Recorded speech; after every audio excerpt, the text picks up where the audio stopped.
Walter Beach and Clyde Cessna, they worked for the Swallow Company. They were building planes for the Swallow Company. And the Swallow plane was basically built like a Jenny, where it was all wood and wires. And they were trying to convince Swallow to, let's use some steel longerons in there. And they wouldn't have any part of it. So anyway, it was Clyde Cessna, Walter Beach, and Lloyd Stearman who actually came together and they built this plane. And they built it from 25 into, they just sold out just before the crash in 29. I liked Travelers for a long time.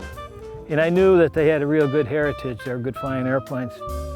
It was a bare fuselage when I got it. I didn't have to find it. It actually found me.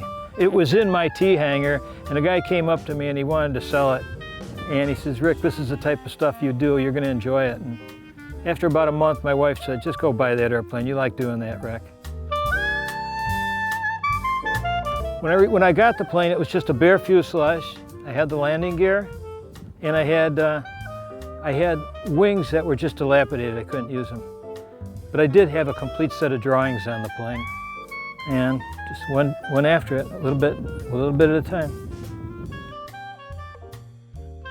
I actually had a wood shop in my home up in Hayward, Wisconsin. And in there I would make all the ribs and make all the wooden parts. But then I would bring them back, and all the assembly work was done in my hangar in Kenosha. And actually, my wife Shauna, she did all the rib stitching, not only on this plane, but on the last 3 Hatzes she did it all. She loves doing it. She learned at Oshkosh. There's no drawings for the culling. They don't exist. They never did. They made them out of patterns. And so all I could do was look at other planes, look at photographs from the past, and try and duplicate it the best that I could.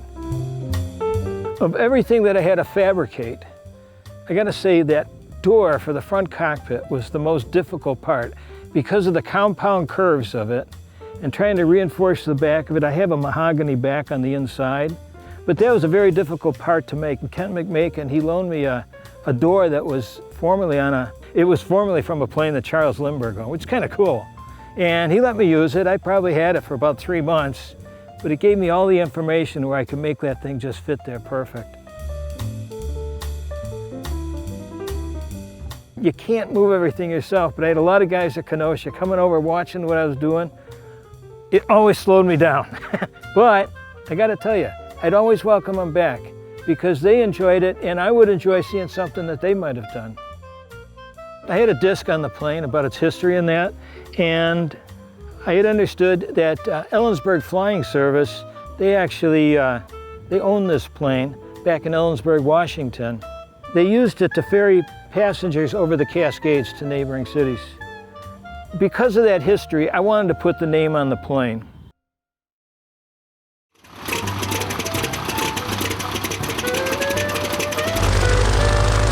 I've never flown a plane that flies as nice as this airplane. I mean, I just power forward. As soon as the power's all the way forward, I could just push the tail up, and just a few more feet, I pull it back, and it's like it climbs at a 45-degree angle, and it just keeps going. I mean, that's a 9-foot ham standard propeller on there. This is a R760-8 engine pushing 235 to 250 horsepower, depending on who you talk to. And it's impressive. It's kind of fun. I look forward to flying with my Stearman guys. I can show them what I can do.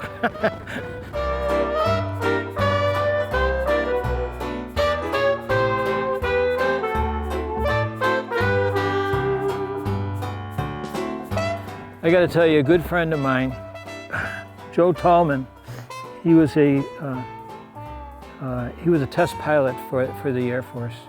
And Joe had come up to me when he was watching the construction all the way through, and he came up to me when it was done, and he said, Rick, I'd really like to test fly this plane for you. And I was thinking about doing it myself. I wasn't sure, didn't know what I'd be doing. I test flew the Hatzes, but this is a bigger plane, a round engine, not used to all that, and he's flown a lot of tail draggers and that, and I said, okay, yeah, you can do that. So the day came that he was going to test fly the plane. About 15 of my friends at the airport were all there. It was a beautiful, like 7 o'clock in the morning, beautiful day, blue sky, winds were perfect. And he took off and he flew over the airport, told me exactly what he was going to do. And as soon as he took off and he came around, he went right over our heads. I had a feeling like I can't explain, because it's something that I brought back to life. And it meant so much to me. And my wife's right next to me, and she was in tears. She was in tears. But it was an experience like I can't explain. But yeah, it meant a lot to me. And here with trying to keep everything as original as possible on that. And yeah, I got a feeling someday when I'm not around, this will probably be in a museum or something. A lot of people will be able to appreciate it, and that makes me feel good. But for right now, I'm flying it.